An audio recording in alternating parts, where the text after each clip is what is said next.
So yeah, I have a bunch of other hobbies too. I'm a big reader for one thing. Mostly fantasy, but recently I've been getting into reading a lot of history stuff. Oh, well, you ended up in the right dorm. I'm an anthropologist, he's a history teacher. Charmed. Really? Oh, that's awesome. Yeah, no, I love learning about history. Recently I started reading this new book. What was it called? Guns, Germs, and Steel. Is something wrong? It's just Guns, Germs, and Steel. Not exactly known for its historical accuracy. You should probably avoid mentioning it around actual historians. Really? What does it get wrong?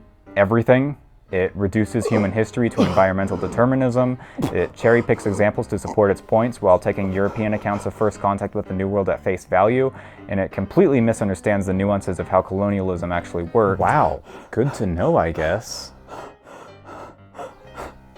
Is he gonna be okay? Yeah, just give him a minute. He was teaching an undergraduate course on New Spain at the time the book came out, and he still gets PTSD every time that gets mentioned. It's that bad? Oh, it used to be worse. There was a time when he couldn't even hear the word diamond without thinking of Jared Diamond, the author of the book. He had to make his wife stop wearing her engagement ring for a while because it put him into an almost catatonic state every time he saw it. Good lord, I had no idea. It's okay, just please don't mention that book around me, or especially him. Hey, do you need an antiemetic? No, I'm okay. I'm okay. Okay, I guess I'll read something else then. I mean, it's not the only history book I've been reading. I'm also reading this other one. What was it called? Oh yeah, Steven Pinker's The Better Angels of Our Nature. Oh. Okay, what is it this time? It's just somehow that book is even worse. Really? Yeah, I mean, the whole premise of the book is that humans are less violent now than in the past because we kind of just chose to be, and neither part of that statement is true. The whole thing is just laughed at by historians. I've heard so many people recommending that book, though. You really can't trust the wisdom of crowds when it comes to pop history. Hey, can I actually have that antiemetic now? Yeah, here you go. Thank you. Fine. You know, I have a whole list of books on my phone I've been meaning to get around to reading. Let me see if there are any you approve of. There's tons of good alternative options out there. You just have to know where to look. Okay, what about this? I've been wanting to learn more about Greek warfare, and I kept hearing this one book recommended. What book? It's called The Western Way of War, Infantry Battle in Classical Greece. Right? I'm guessing that's not a positive reaction. It's just the entire premise of that book is based in racism and Orientalism.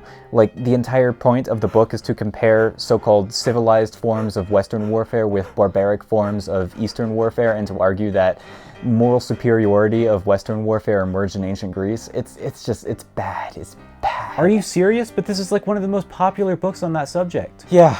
Don't remind me. So are there any popular history books that are, like, actually good? Well, generally with history books, the more popular it is, the worse it is. But these are the only books you're going to see if you walk into the history section of any bookstore. How was I supposed to know they're all bad? Yeah, no, we get that a lot. Here, on my phone, I have a list of alternatives for all these books. You might want to take a look. Okay.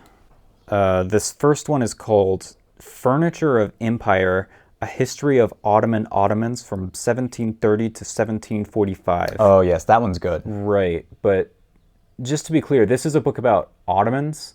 Like, the history of the piece of furniture? Yeah, exactly. It's just, that's like way too specific for me. I'm looking for more broader, sweeping, non-specialist things. Well, take a look at the other ones then. The Mandate of Heaven, Homosexual Relations in the Early Han Dynasty from 190 to 150 BCE. Oh, also a great read. The Maze Runner, at the intersection of agriculture and sports in the pre-Columbian Chinampa from 1462 to 1464. That one blew my mind the first time I read it. So many good insights. Okay, well maybe that's all fine for you if you're a specialist, but I can't start with any of these recommendations. They're all way too specific, and I don't know anything about history. Well, generally speaking, the broader you go, the more inaccuracies you're gonna find. Also, I'm looking at the store page for that first book right now. Why does it cost $5,000? Oh yeah, because only like 50 copies were ever printed, and that was back in like 1988. Are you serious? Yeah, come to think of it, that might actually have something to do with why you never see these types of books in airports and coffee shops. So you're telling me my only two options are to either read pop history books that are full of historical inaccuracies and make myself the bane of every professional historian I ever meet for the rest of my life,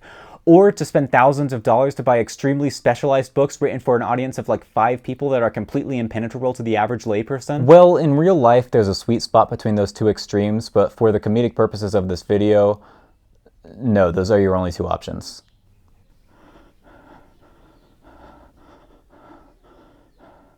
Somebody help me, please. Yeah, I think I'm just gonna go back to reading fantasy. That's totally understandable.